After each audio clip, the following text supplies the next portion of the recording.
Hello everyone, Mike Rempel from Another Set of Eyes with today's Excel Bytes blog post. Today I just want to take a couple minutes and look at the layout options that are available in PivotTables and show you the different ones and how they look so you can choose the right one that you feel is best for your design. So let's take a look. Here's our pivot table. We also have a couple slicers, a timeline, and a pivot chart. But I want to go up to the Design tab and focus on this area here showing subtotals, grand totals, report layouts, and blank rows. And just go through all the options so you're familiar with them and are comfortable to select the ones that are right for the information that you want to present. Currently, our pivot table is in the compact form. So if I select the report layouts, there's three different forms: the compact form, the outline form, and the tabular form. In the compact form, in our current pivot table, we have countries and then regions as a subcategory of those, and then salespeople as a subcategory of regions. And those all appear in the same column, and then the data in a second column. If I change that to outline form, you'll see that the country, the region, and the salesperson all appear in three different columns, but still in a step-down type fashion. The third option is the tabular form, which shows the data in three separate columns, but shows it straight across where the country, the region, and the first salesperson are all on the same row. So that's the difference between the compact form, the outline form, and the tabular form. Also in the layout, you'll see two more options: repeat all item labels and do not repeat all item labels. So if I click in country column and I select repeat all item labels, you can see that the country and the region now all repeat, as opposed to the do not repeat where those are now hidden.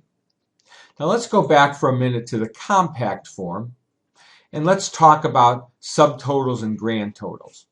First, grand totals, your option there are off for rows and columns, on for rows and columns, on for rows only, or on for columns only.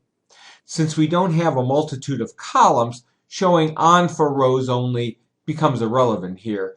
But if I turn the grand totals off, you'll see at the bottom the grand total has now disappeared, or I can show it on, and now the grand total now appears at the bottom.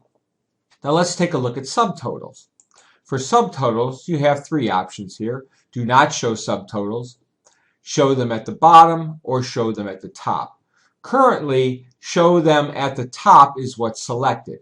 If I change that to show them at the bottom, you'll see now that at the bottom of each sales group there is the region, and then where all the regions total up, then you'll see the total for each country.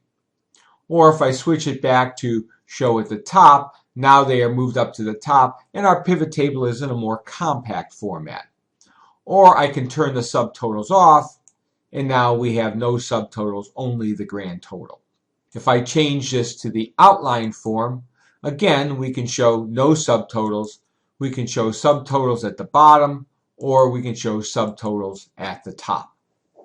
Changing this to the tabular form, you only have the option to show subtotals at the bottom because you cannot, for example, show the subtotal for the country when it's on the same line as the region. So our only options in the tabular form are showing subtotals at the bottom or do not show subtotals.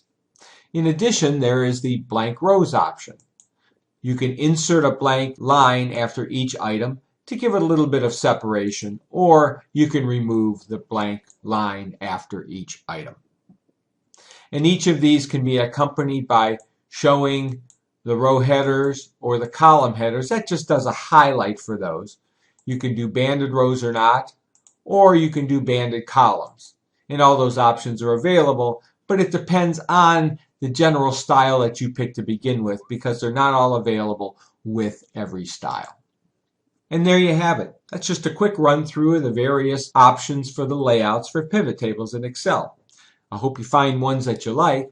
And if you like what you see here, please take a minute to share this post, either on Twitter or Facebook or Google+, or wherever you're viewing my blog post. Thank you very much, and if you'd like to see more of what you've seen today, please feel free to go to my website, excel-bytes.com, and I hope you subscribe. Happy excelling!